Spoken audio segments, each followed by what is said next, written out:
आज देखिए, इससे पहले मैं एक वीडियो आपको ऑलरेडी बना चुका हूं जिसमें मैंने आपको इकाई का अंक निकालना सिखाया है और मैंने भाज्यता पर आधारित प्रश्न कराए। आप ये मत सोचिएगा कि ये जो सीरीज है मैथ की सिर्फ यूपी लेखपाल के लिए। संख्या पद्धति हर किसी कंपटीशन एग्जाम में पूछा जाता है ना, तो आप इसे है ना सिर्फ लेखपाल को देख मद्देनजर रखते हुए न सीखें, ये सभी कंपटीशन एग्जाम के लिए है। तो आज मैं एक और टॉपिक आपको बताने वाला हूँ, एक टॉपिक नहीं और भी टॉपिक बताऊंगा। शून्यों की संख्या ज्ञात करना कैसे, ठीक है। तो शून्यों की संख्या कैसे ज्ञात करते हैं यह सीखेंगे, ठीक है। तो मुझे पता है, देखिए ध्यान देना इधर, मैं प्रश्न भी कराऊंगा, पहले कॉन्सेप्ट सीखते हैं। जब 5 का और 2 का मिलन होता है तब एक शून्य बनता है। हमेशा जब 5 का और 2 का जोड़ा गुणा में मिलेगा तभी एक शून्य बनेगा, ठीक है। अब वो पूछेगा क्या, सवाल कैसा बनता है, सवाल बनेगा कि कोई गुणा करवाएगा संख्याओं का और बोलेगा गुणा करने के बाद जो आंसर आएगा उसमें दाईं तरफ शून्यों की संख्या कितनी होगी। मतलब अगर आंसर आया आपका ये, तो दाईं तरफ शून्यों की संख्या कितनी है, 3, तो आंसर 3 होना चाहिए। ये मत बोल देना कि इसमें शून्यों की संख्या 4 है, इसमें शून्यों की संख्या नहीं पूछी है, दाईं तरफ शून्यों की संख्या पूछी जाएगी, ठीक है। तो आपको ये ध्यान देना है कि जब 5 का और 2 का मिलन होता है तब एक शून्य बनता है, दाईं तरफ एक शून्य बनता है, ठीक है। तो हमें 5 और 2 के जोड़े देखने हैं, बस कितने बनेंगे। जैसे मैंने एक प्रश्न पूछा, बताइए 32 और 50 का गुणा करें तो गुणा करने के बाद दाईं तरफ शून्यों की संख्या कितनी होगी। इसका गुणा करेंगे कितना आएगा, 1600, तो आंसर कितना होगा, 2, है ना। लेकिन ये निकला कैसे 2, हो सकता है कि अब ये तो गुणा छोटी संख्या का है, बड़ी बड़ी संख्याओं का गुणा पूछे, यानी कि 10-15 संख्या को गुणा करना पड़े, तो आपको कितना, इतना समय तो होता नहीं एग्जाम, तो कैसे करोगे। देखो मैं आपको बताता हूँ, 32 की बात करें तो हमें देखना है 32 और 50 में 2 और 5 के कितने अंक हैं। तो 32 क्या फैक्टर करेंगे तो 2 गुणा 2 गुणा 2 गुणा 2 गुणा 2, 32 में 2 कितने हैं, 5। और 50 की बात करें तो 50 में 5 गुणा 2, ठीक है। यहाँ पर 5 2 ही हैं, लेकिन हमें तो ये पता है ना कि जीरो की उत्पत्ति तब होती है जब 5 और 2 का मिलन होता है। तो 5 और 2 का आप इसमें मिलन करवाओगे तो कितने हो पाएंगे, 2 ही हो पाएंगे। तो जीरो कितने बनेंगे, दाईं तरफ 2 ही बनेंगे। इसका मतलब ये हुआ कि हमें ये देखना होता है कि कम से कम संख्या कौन सी है, मतलब 5 और 2 में से कम संख्या कौन सी है। 5 कम है या 2 कम है, जो कम होगी उतने ही जीरो बनेंगे, ठीक है। आपको ये कॉन्सेप्ट समझ में आया होगा। अब जैसे मैंने एक क्वेश्चन देता हूं, मैंने कहा 1 गुणा 2 गुणा 3 गुणा 4 गुणा 5 गुणा 6 ऐसे करके 100 तक करना है, और जो आंसर आए उसमें दाईं तरफ शून्य की संख्या बताइए। तो आप कैसे करेंगे, आप इन सबका गुणा करेंगे, गुणा करने के बाद जो आंसर आएगा उसमें शून्य गिरेंगे दाईं तरफ। इतना नहीं करना है, इतना समय कहाँ है, आपको करना है। देखो तरीका है, अगर आप 1 से लेके 100 तक 2 गिनेंगे तो कितने 2 होंगे। देखो 4 में कितने 2 होते हैं, 2। ऐसे 8 में भी 3 2 हैं, 16 में 4 2 हैं, ऐसे 10 में भी 1 2 है। तो ऐसे आप 2 गिनने लग गए तो बहुत समय बर्बाद हो जाएगा। आप 5 गिन लीजिए, 5 कितने हैं, जितने 5 होंगे उतने ही शून्य होंगे, तो 5 और 2 का तो जोड़ा बन ही जाएगा ना, इसलिए। अब 5 देखें, अगर 1 से लेकर 100 तक 5 कितने हैं, 1 से लेकर 100 तक, चलिए 1 5 5 में होता है, 10 में 1 5 होता है, 15 में होता है, 20 में होता है, 25 25 के बाद 30 30 के बाद 35 35 के बाद 40 40 के बाद 45 और 45 के बाद 50। तो 1 5 ये रहा, एक ही 5 दूनी 10, 1 5 इसमें होता है, 5 3 15, 1 5 इसमें होता है, 5 चौक 20, 1 5 इसमें होता है, 5 25, 2 5 इसमें होते हैं, और 50 में भी कितने होते हैं, 2 5, बाकी सब में 1 1 5 होता है। तो आप ऐसे 5 गिनेंगे, 1 2 3 4 5 6 7 8 9 10 11 12, यानी 1 से लेके 50 तक की संख्याओं में 5 कितने बने, 12। 1 से लेके 50 तक की संख्या में 5 कितने, 12। ऐसे ही 51 से लेके 100 तक की संख्या में 5 कितने बनेंगे, 12। ऐसे ही 1 से लेके 100 तक, यानी 1 से लेके 100 तक 5 कितने बनेंगे, 24। इसका मतलब हमारे पास शून्यों की संख्या कितनी आनी चाहिए, 24, क्योंकि 5 कितने हैं 1 से लेके 100 तक, 24। 2 की तो संख्या ज्यादा है, तो 5 और 2 के जो जोड़े बनेंगे वो कम से कम 24 बन जाएंगे। तो इसका मतलब शून्य कितने बनेंगे दाईं तरफ, 24। लेकिन मैं कहता हूं ऐसे भी नहीं करना है प्रश्न, ये बहुत लेंथी पड़ेगा। आपको करना क्या है, देखिए करना ये है कि जो हाईएस्ट संख्या है ना इसको लिखना है, और इसमें आपको 5 से भाग देना है। कितनी बार जाएगा, 20 बार। जो भागफल आया उसमें फिर से 5 का भाग देना है, कितनी बार जाएगा, 4 बार। जो भागफल आया फिर उसमें 5 का भाग देना है, कितनी बार जाएगा, नहीं जाएगा, यानी अब भाग जाएगा नहीं जाएगा तो वहीं रुक जाना है और इन दोनों को जोड़ लेना है, कितना आंसर आया 24। उम्मीद है आपको ये कॉन्सेप्ट समझ में आया होगा। अब जैसे मैं एक और प्रश्न लेता हूं, ठीक है। मैंने कहा 1 गुणा 2 गुणा 3 गुणा ऐसे करके 1000 संख्याओं का गुणा करने के बाद बताइए शून्यों की संख्या कितनी आएगी। तो अब क्या करोगे आप, इस 1000 को लेना है, 1000 में किससे भाग देना है, हमेशा 5 से ही देना है, 5 से ही। तो कितने आएंगे, आंसर कितना आएगा 200। इस 200 में फिर से आप 5 से भाग देंगे, कितना आएगा 40। इस 40 में यानी जो भागफल आता है उसमें दोबारा से देंगे, जब तक भाग देंगे जब तक भाग चला जाता है। कितनी बार जाएगा, 8 बार। और 8 में फिर से देंगे 5 का भाग, कितनी बार जाएगा, 1 बार, है ना। इन सबको आप जोड़ लीजिए, 200 में आप 48 48 और 1 49, यानी 249 आपका क्या होने वाला है आंसर। ठीक है, तो ऐसे ही करना है आपको। उम्मीद है आपको ये कॉन्सेप्ट अच्छे से समझ में आया होगा। शून्यों की संख्या ज्ञात करना आपको समझ में आ गया होगा। जैसे एक और प्रश्न मैं अपनी तरफ से ले लेता हूं, मैं एक और प्रश्न आपको समझाने की कोशिश करता हूं। देखिए मैंने पूछा, बताइए कि 20 गुणा 32 गुणा 40 गुणा 50, इसमें शून्यों की संख्या कितनी आएगी दाईं तरफ गुणा करने के बाद। तो देखिए आपको 5 ढूंढने हैं। 5 कितनी है इसमें, कितनी है, 1 5 इसमें है, इसमें तो 5 कोई है ही नहीं। इसमें कितने 5 मिलेंगे तुमको, 1 5 मिलेगा। और इसमें कितने 5 मिलेंगे, 2 5 मिलेंगे। यानी 5 कितने, 1 2 3 4, तो शून्य कितने बनेंगे 4, यानी 4 आपका आंसर होगा।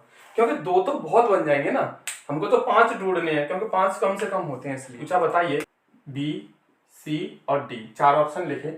मैंने लिखा 3 5 7 1 8, दूसरा है 6 3 8 1 0। ये बहुत महत्वपूर्ण प्रश्न है, ऐसे ही प्रश्न एग्जाम में पूछे जाते हैं। 5 3 7 8 0 4, और मैंने लिखा 3 1 2 5 7 3 6। और मैंने आपसे पूछा, प्रश्न ये है कि इनमें से कौन सी संख्या है जो 24 से पूर्णतः विभक्त होगी। कौन सी संख्या है जो 24 से पूर्णतः विभक्त होगी। ठीक है, अब आपको इसके लिए क्या आना चाहिए, 24 का पहाड़ा। आप क्या करेंगे, सारे ऑप्शन चेक कर लेंगे, जो कटेगी 24 से वही आंसर होगा। इतना नहीं करना है, इतना टाइम कहाँ होता है कि 24 का पहाड़ा सब में पढ़ के देखें। देखो मैंने कल आपको वैसे वीडियो में, पिछली वीडियो में सिखा दिया है मैंने ये सब। 24 से चेक नहीं करना है, 24 किससे मिलकर बना है, 3 और 8 से। अब आपके मन में आ रहा होगा 3 8 से क्यों मिलकर बना, ये तो 12 और 2 से भी मिलकर बना है, 12 दूनी 24, 6 4 से भी मिलकर बना है, 6 और 6 चौका 24। लेकिन मैं कह रहा हूं आपको ऐसे जोड़े लेने हैं दो जिनमें कुछ भी कॉमन ना हो। अगर आप 12 और 2 लेंगे तो इसमें दोनों में 2 कॉमन है, इसलिए ना, तो कुछ भी कॉमन ना हो तो ये होगा 3 और 8। अब आपको 3 का नियम लगाना है और 8 का भी लगाना है। अगर 3 से भी वो संख्या कट रही है, 8 से भी वो संख्या कट रही है, इसका मतलब वो संख्या 24 से भी पक्का कटेगी। तो मैंने 3 का नियम पहले लगाया। 3 का नियम क्या कहता है, ये मैंने आपको बताया था। 3 का नियम कहता है कि जब संख्याओं के अंकों के जोड़ में 3 का डिवाइड चला जाए तो वो संख्या में भी 3 का डिवाइड चला जाता है। तो मैंने देखा 8 और 1 9, 9 7 16, 16 और 5 21, 21 और 3 24, इसमें चला जाएगा 3 का डिवाइड 24 में जा रहा है। ओके, अब देखो 8 और 1 9, 10 11 12, 12 6 18, इसमें भी चला जाएगा क्योंकि 18 में 3 का डिवाइड चला जाता है। मैंने ये देखा 5 और 3 8 और 7 15, 15 और 8 कितने होते हैं 23, 23 और 4 27, इसमें भी चला जाएगा 3 का डिवाइड। इसको चेक करेंगे 6 3, 6 में भी चला जाएगा, 3 में भी चला जाएगा। ठीक है, इस 3 में भी चला जाएगा, 12 में भी चला जाएगा, और 7 और 5 12, इसमें भी चला जाएगा। इसका मतलब इनके अंकों के जोड़ में 3 का डिवाइड जा रहा है, तो इस संख्या में भी 3 का डिवाइड जाने वाला है। इसका मतलब ये हुआ 3 से तो सभी कट रही हैं। अब हमें कैसे पता चलेगा कि ये 24 से कौन सी कटेगी, तो वो इसका मतलब जब वो 3 से कट रही है तो फिर 8 से भी कटनी चाहिए, तभी हम समझ पाएंगे कि वो 24 से भी कट रही होगी। तो 8 का नियम क्या कहता था कि लास्ट के 3 अंकों में अगर 8 का डिवाइड जा रहा है तो पूरी संख्या में 8 का डिवाइड जा रहा है। तो लास्ट के 3 अंकों में किस में जा रहा है, तो देखो मैंने पहले ये ऑप्शन चेक किया, डी वाला। डी वाला क्यों कर रहा हूं, क्योंकि ज्यादातर आंसर जो होते हैं ना वो नीचे दिए हुए होते हैं, क्योंकि वो क्या करता है आपको टाइम वेस्ट करने के लिए ना शुरू के 3 ऑप्शन फालतू के ही दे देता है। तो 736 में आप डिवाइड देंगे, 736 में आप 8 का डिवाइड देके देखिए, 8 9 72 और 8 दूनी 16, पूरा कट गया है ना। इसका मतलब ये संख्या 8 से भी कट रही है, 3 से भी कट रही है, तो इसका मतलब 8 थी 24, यानी ये 24 से भी कटेगी, तो यही मेरा क्या होगा आंसर। ठीक है, उम्मीद आपको ये कॉन्सेप्ट भी समझ में आया होगा। ठीक। ठीक है, आपको क्या करना है, 24 का पहाड़ा पढ़कर नहीं देखना, उसके फैक्टर कर लेने हैं और दोनों का नियम लगा देना है। दोनों का नियम जिस ऑप्शन में फॉलो होगा वही मेरा आंसर होगा। अब वो इस 24 की जगह 18 भी दे सकता है, 48 भी दे सकता है, कुछ भी दे सकता है, 56 भी दे सकता है ना। अब 56 के लिए 8 और 7, 8 7 56, तो 8 का भी नियम लगा दो, 7 का भी, जिसमें 8 और 7 दोनों के नियम लग जाएंगे वो 56 से भी कटेगी। इसमें कि 1 से 200 के बीच 200 के बीच कितनी संख्याएं हैं जो 2 और 3 से विभक्त होंगी। यानी 1 से 200 के बीच ऐसी कितनी संख्याएं हैं जो 2 और 3 से विभक्त होंगी, आप बताइए। तो 1 से 200 के बीच आप ढूंढने थोड़ा लग जाएंगे कि 2 से भी कट रही है, 3 से भी कट रही है, ऐसी कितनी संख्याएं। ठीक है, इसके लिए क्या करना है, आप बताइए। अगर वो 2 से भी विभक्त होगी और 3 से भी विभक्त होगी तो सीधी सी बात है ना, वो 6 से विभक्त होने वाली है, क्योंकि 2 और 3 से क्या मिलके बना है, 6। अगर वो 6 से विभक्त हो रही है तो वो 2 से भी होगी, 3 से भी होगी, तो हम 2 3 से अलग अलग क्यों चेक करें, सीधा 6 से ही चेक कर लेते हैं। तो ये कह रहा है कि 1 और 200 के बीच ऐसी कितनी संख्याएं जो 6 से विभक्त होंगी। दिया नहीं है 6, लेकिन हमने इसमें फाइंड कर लिया कि 6 की बात कर रहा है। तो 1 से 200 के बीच 6 के मल्टीपल ढूंढने कितने हैं, तो 200 में आप भाग देकर देख लीजिए कितने होंगे 6 के मल्टीपल। तो 6 से डिवाइड दिया 36 18, कितने बचेंगे 2, फिर चला जाएगा 3 बार 18, फिर कितने बचेंगे 2। इसका मतलब 33 तो पूरे 6 के मल्टीपल होंगे, इसमें 2 एक्स्ट्रा बचेगा 200 में। तो पूरे मल्टीपल यानी पूर्णांक कितनी है 1 और 200 के बीच में, जिनमें 6 का भाग चला जाएगा, कितनी है 33। 33 क्या होगा, इसका आंसर होगा।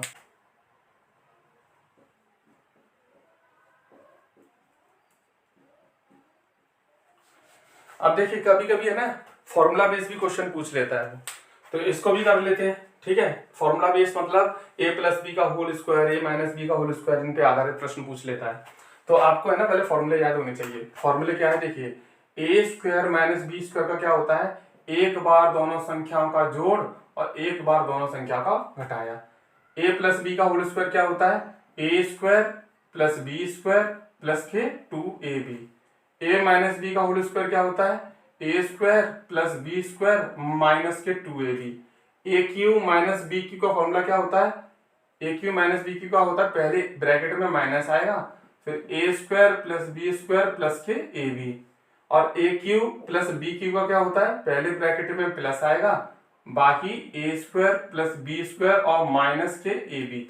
ठीक है, ये होते हैं फॉर्मूले, ये इंपॉर्टेंट है, ये तो आपको याद होने ही चाहिए, क्योंकि अलजेब्रा बेस भी संख्या पद्धति में क्वेश्चन पूछ सकता है।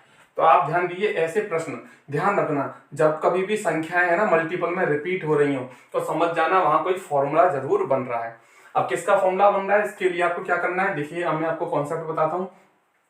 आपको क्या करना है, कोई संख्या कुछ मान लेनी है, ए से लेकर जेड तक कुछ भी मान लेना है। अब मैंने 106 को ए मान लिया और 94 को मैंने बी मान लिया। ठीक है, इसमें दो ही संख्या है, 106 और 94 है ना, यानी 106 और 94। तो आपने इसको ए मान लिया है, ए का गुणा ए से ही करेंगे तो क्या बनता है ए स्क्वायर, और बी का गुणा बी से करेंगे तो क्या बनता है बी स्क्वायर।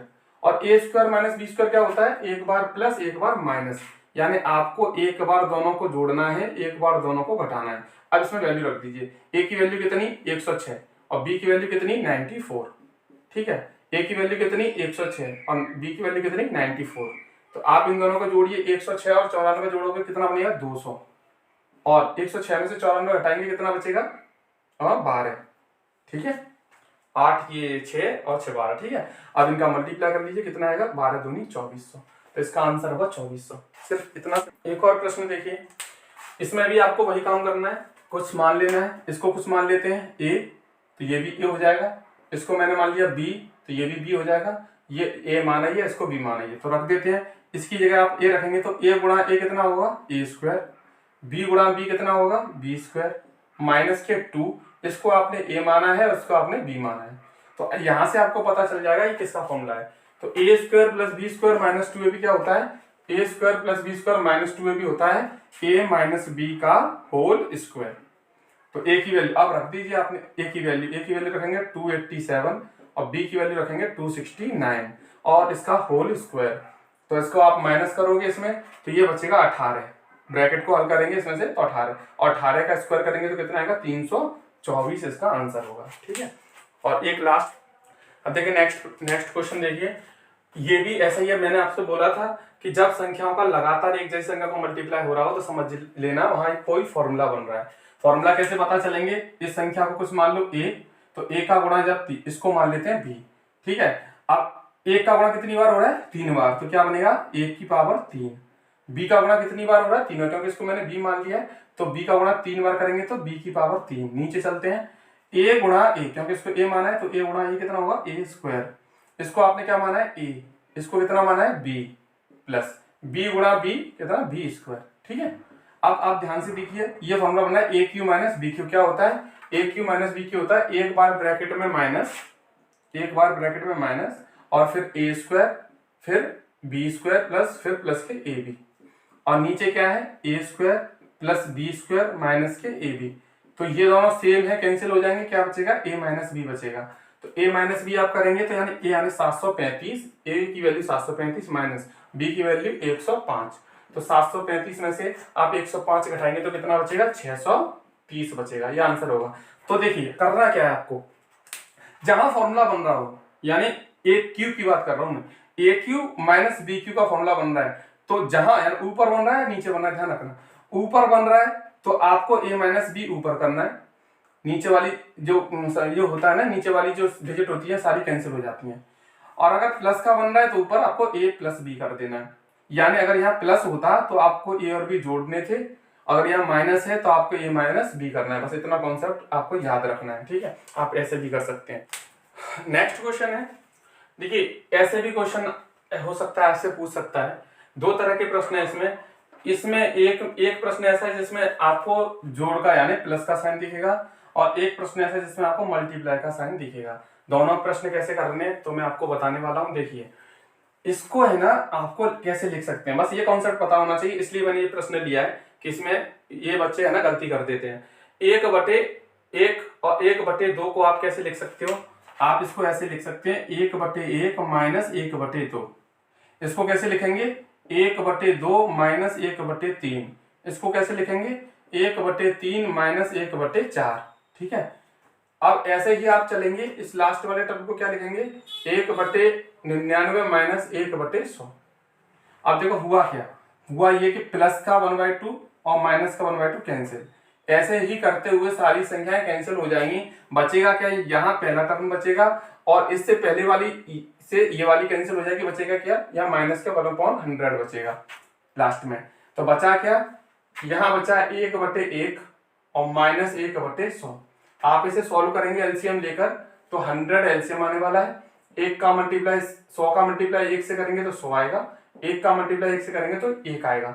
100 में से 1 को माइनस करेंगे तो कितना आने वाला है 99/100। और जब 100 का डिवाइड आप 99 में दोगे तो कितने जीरो हैं 2, तो 2 के बाद क्या लग जाएगा पॉइंट लग जाएगा, यानी कि आंसर आएगा। लेकिन इसको आप एक तरीके से और कर सकते हैं, सिंपल था। इसका एक फॉर्मूला होता है, ये होता है 1/अंतर प्रथम पद first term minus last term, ठीक है, फर्स्ट माइनस लास्ट। आप देखिए फर्स्ट क्या है इसमें, फर्स्ट है ये वाला टर्म, और लास्ट क्या है इसमें, लास्ट है ये वाला टर्म। और अंतर कहां से लेना है, 1 और 2 का अंतर, यानी इनका अंतर। तो रखेंगे इन दोनों का अंतर कितना आ रहा है 1, 1/1। फर्स्ट टर्म में क्या है 1/1, और लास्ट टर्म में क्या है 1/100। देखो वही बन गया ना, वही बन गया, तो इसका आंसर कितना आएगा 0.99 आएगा। इसे कैसे करेंगे, तो पहले तो आपको ये ब्रैकेट सॉल्व कर लेना है। सॉल्व करने के बाद क्या आने वाला है 3, 1 में से 1/3 घटाएंगे। 1 में से कोई चीज घटानी हो या जोड़नी हो, घटानी है तो 3 में से इसे घटा लो, जोड़नी हो तो 3 में से जोड़ लो और उसे ऊपर रख लो। तो 3 में से 1 जाएगा, कितना बचेगा ऊपर 2, और नीचे 3 का 3 रहेगा। जैसे 1 में से, अब ये 1 में से घटाएंगे तभी नियम फॉलो होगा, 2 में से 3 में से बोले तो नहीं करना है ऐसा। 1 में से 1/4 घटाना है तो 4 में से सीधा 1 घटा लो, कितना बचेगा ऊपर 3, और नीचे कितना बचेगा 4 का 4। और इस ब्रैकेट में क्या हो रहा है मल्टीप्लाई। आगे सॉल्व करते हैं, 5 में से 1 जाएगा तो ऊपर 4 नीचे 5। ऐसे ही आप मल्टीप्लाई करेंगे, इसे सॉल्व करेंगे तो कितना बचेगा 99/100। अब ध्यान देना इधर, आप देख रहे होंगे ध्यान से, 3 से 3 घटेगा, 4 से 4 घटेगा, ये यहाँ 2/3 से स्टार्ट है और 99/100 तक है। ऐसे 5 से 5, 6 से 6, 7 से 7, ऐसे 99 से 99 ऐसे कैंसिल हो जाएगा। बचेगा क्या, जहां ऊपर बचेगा यहाँ 2 और यहाँ नीचे बचेगा कितना 100। ठीक है, कितना बचेगा, ऊपर 2 और नीचे कितना 100। तो कितना आंसर आने वाला है 1/50। आप इसे काटेंगे तो आंसर कितना आएगा 1/50। लेकिन एक चीज और मैं आपको ये बताने वाला था, कभी ऐसे प्रश्न आ जाए तो मैं इतना याद रखना कि हम जब नीचे से ऊपर संख्या काटते हैं, यानी कभी ऐसा भी हो सकता है कि नीचे से ऊपर कट रही हो, ऐसा भी हो सकता है कि ऊपर से नीचे कट रही हो, यानी आपको ये याद रखना है। शॉर्टकट में आपको बताऊं, अगर यहाँ ऊपर बच रही है संख्या तो हमेशा यहाँ नीचे बचेगी, ठीक है, और अगर यहाँ नीचे बच रही है संख्या तो यहाँ हमेशा ऊपर बचेगी। इस वाले सवाल में यहाँ ऊपर बच रही है तो यहाँ नीचे बची 2/100 यानी 1/50। जैसे इस प्रश्न को देखें अगर, तो आप इसको जब सॉल्व करेंगे ब्रैकेट को, तो क्या आने वाला है, मैं 1 मिनट तरफ कर दूं इसे। देखिए क्या आने वाला है, 2 में से 1/3 जाएगा तो 3 दूनी 6, 6 में से 1 गया तो कितना बचा 5, और नीचे कितना 6। इसको हटाएंगे 5 दूनी 10, क्योंकि यहाँ 2 है, ये इस वाले मेथड से नहीं होगा क्योंकि यहाँ 1 था, 1 वाले में ट्रिक लग सकती है। 5 दूनी 10, 10 में से आप 3 घटाएंगे कितना बचेगा 7, 7/5। इसको घटाना 7 दूनी 14, 14 में से 5 गए तो कितना बचेगा 9/7। ऐसे ही डॉट डॉट डॉट आगे 9 से 99 गुणा 2, और उसमें से आपको 9 से 97 घटाने हैं। 9 से 97 आप घटाएंगे कितना बचेगा 1001, और नीचे कितना है 9 से 99। आप ध्यान से देखिए क्या कट रहा है, ऊपर से नीचे वाली कट रही है, बस मैंने यही तो सिखाने वाला था। ऊपर से नीचे वाली कट रही है तो यहाँ क्या बचा 6, यहाँ नीचे संख्या बची तो यहाँ क्या बचेगा ऊपर बचेगी संख्या। कैसे बचेगी, ये सब ऐसे कटती हुई चली जाएंगी, ऐसे करके सब ऊपर बचेगी यहाँ पे 1001 और नीचे क्या बचेगा 6। ठीक है, तो ये क्या होने वाला है आपका आंसर। ठीक है, ये शायद सॉरी यहाँ 3 आएगा, यहाँ घटाने के बाद कितना आएगा 3 आएगा, तो यहाँ बचेगा नीचे कितना 3। ठीक है, तो मुझे उम्मीद है आपको ये कॉन्सेप्ट समझ में आएगा। संख्या पद्धति के मैंने लगभग मैंने आपको ये टॉपिक ये वाला कंप्लीट करा ही दिया है। तो इकाई अंक निकालना मैंने पिछली वीडियो में बताया था, भाज्यता पर आधारित प्रश्न कराए थे, और इसमें भी मैंने 1-2 प्रश्न कराए हैं, और कुछ जो प्रश्न थे संख्याओं पर आधारित वो मैंने कराए हैं। अभी शेषफल प्रमेय रह गई है। अच्छा, नंबर ऑफ जीरोस निकालना भी दाईं तरफ मैंने आपको सिखा दिया। अभी शेषफल प्रमेय रह गई है, और योग पर आधारित प्रश्न रह गए जो बहुत महत्वपूर्ण है। तो नेक्स्ट वीडियो में हम इसको कवर करने वाले हैं, बने रहिए हमारे साथ, और प्लीज वीडियो को लाइक जरूर कर लें। आप वीडियो को देख लेते हैं लेकिन लाइक नहीं करते, आपके एक लाइक करने में कुछ नहीं जाने वाला है, तो प्लीज वीडियो को लाइक जरूर कर दें और शेयर कर लें अपने फ्रेंड्स में। देखो कुछ अपने फ्रेंड्स होते हैं जो बेचारे होते हैं, मतलब नई कोर्स खरीद पाते हैं, नई कोचिंग ज्वाइन कर पाते हैं, तो उन्हें ये देखने मिल जाएगा। तो अगर और भी यूट्यूब चैनल्स हैं वहां देखेंगे, वहां भी यही सब चीज सिखाने जाने वाली है। ठीक है, और मैं बहुत छोटे लेवल से ये आपको सिखाने की कोशिश कर रहा हूँ। अगर आपको थोड़ा सा भी पसंद आ रही है, वीडियो को सीखने मिल रहा है, तो प्लीज वीडियो को लाइक जरूर कर दें और चैनल को सब्सक्राइब कर लें, ताकि मेरी आने वाली वीडियो आप तक पहुंचती रहे, मेरा नोटिफिकेशन आप तक पहुंचता रहे। तब तक के लिए धन्यवाद।